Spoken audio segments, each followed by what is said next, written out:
Hello, everybody. Hello, it's George from Ireland. So, welcome back to the channel. Well, just yesterday, the news came through that Rassemblement Nationale had won the parliamentary elections in France. So, President Emmanuel Macron, he had his party La République en Marche, which is like roughly Republic on the Move. France is a republic, so they often just say the Republic, meaning France. So, he called the legislative elections early as his presidential prerogative. There's both a president and a prime minister in France. President's obviously the head of state, serves a 5-year term, two terms maximum, and Macron is most of the way through his second term.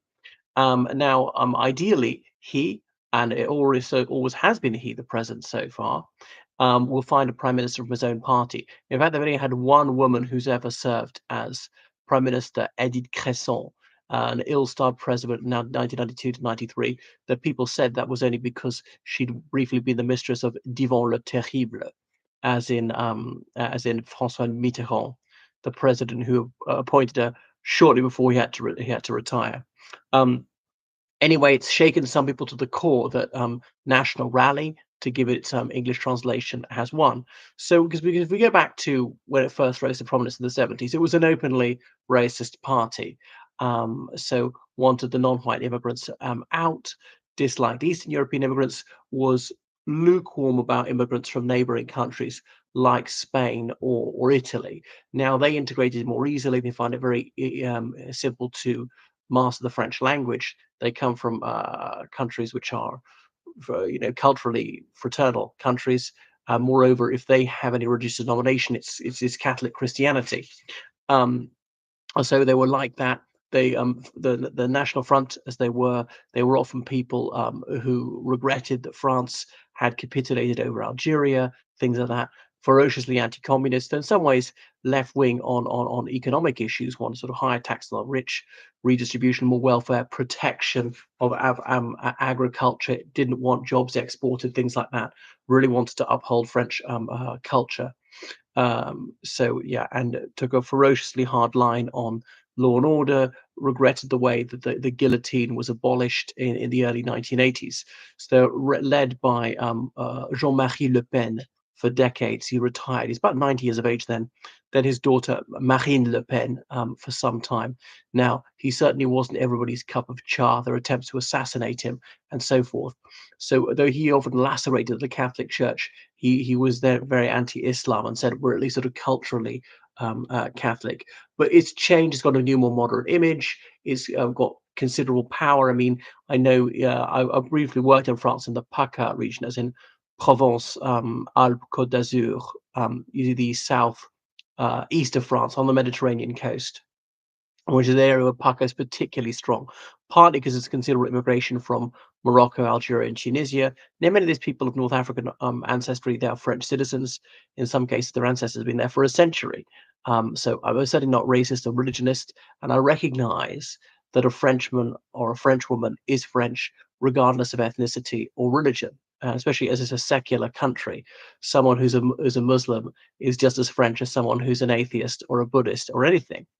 And likewise, France is meant to be colorblind. The French government does not collect data on people's ethnicity, color, religion, so forth, saying that the state is completely indifferent to that. It's a private matter. Some people say, well, one of my black French friends said, well, that's the theory, but not the reality. So we'll go on. But they've changed since then, and they do have non-white French people who are members of the party. They've got a new cuddlier image, and they've got a new leader, Jordan Bardella, who's partly Algerian himself, mostly Italian in his ancestry. So obviously, there's been consternation amongst the left saying that this poses an existential threat to France. So Gabriel Attal, the first gay prime minister of France, he's going to lose his job because there's just not a parliamentary majority to back him up. Coming to a thing called cohabitation, whereby the president has to work with a prime minister who's from a different political system. Because when the Fifth Republic, founded in like about 1960, when de Gaulle was called out of retirement at Colombey-les-Deux-Églises, his home village in northeast France, and they revised the constitution to give very broad authority to the president, and there's also a prime minister, assuming it would be a Gaullist, and that's an ideology that's going to this day. Les Républicains is the party, it's really the standard bearer of Gaullism. These parties are always renaming themselves in France. Um, would have a Gaullist prime minister to cooperate with, and that worked well for a while. But several times since then, you've had a left-wing president, a right-wing prime minister, or vice versa. But they're often a uniparty mush in the middle. So-called right-wingers in France are quite sort of left-wing economically compared to the United States, the United Kingdom, or various other countries. Fairly high tax and high taxation, high regulation, really trying to keep unemployment down. A lot of subsidies to the arts and things like that, or anything like the film industry, things that they think are emblematic of French culture to do with cheese, wine, farming. I mean, for a highly advanced Western economy, France got an awful lot of farmers. You take the United Kingdom, about 1% of the population are farmers. In France, it's much higher, it's almost 10%. And so they're really behind the common agricultural policy of the European Union as a way to artificially inflate prices. A lot of French people are proud to call themselves farmers, even peasants, even they don't. Even her cousin owns a farm, visits there a few times a year, but feels that she has some sort of visceral connection to the soil. There's something authentically fresh about that, wanting to eat the provender, which is the produce of her own acre or hectare, as I should say. Yeah. Anyway, there are 577 seats, and Rassemblement Nationale doesn't quite have that. So the moment there's droit du sol, anyone who's born in France, they have the right to French citizenship. They don't have to claim it.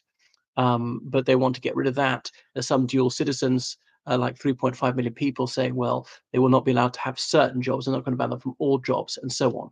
So Macron clearly made a strategic blunder in calling this early election.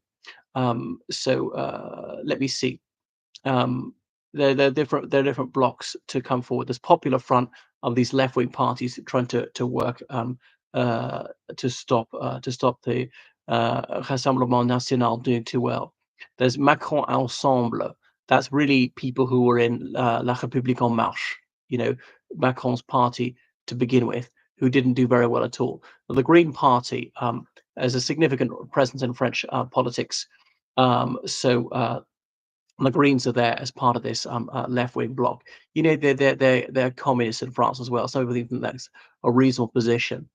Yeah, they had a high turnout, 67%, perhaps surprising. It's usually times of crisis that it was like that.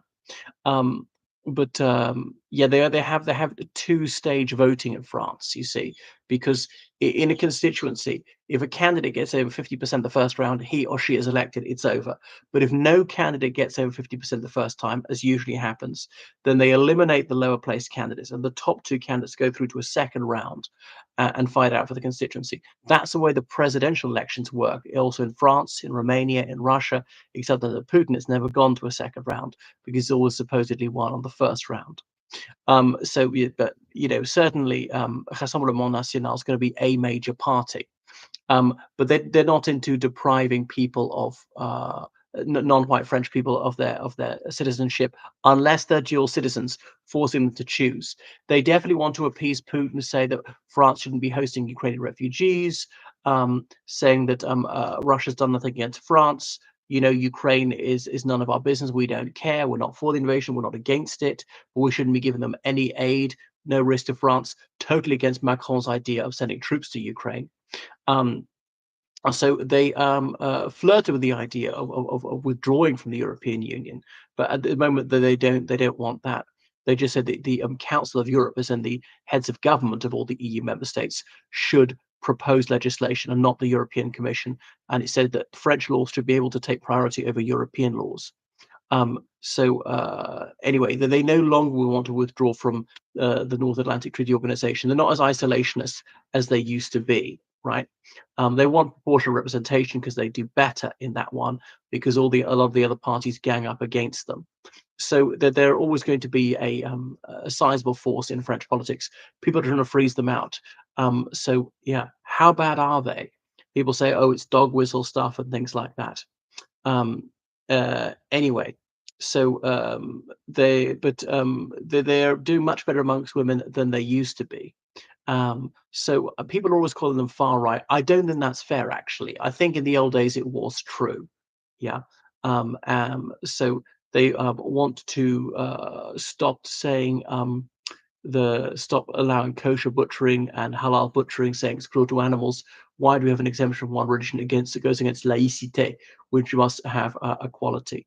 So they're libertarians. They do believe in personal freedom, as they're not prosecuting people for hiring sexual services.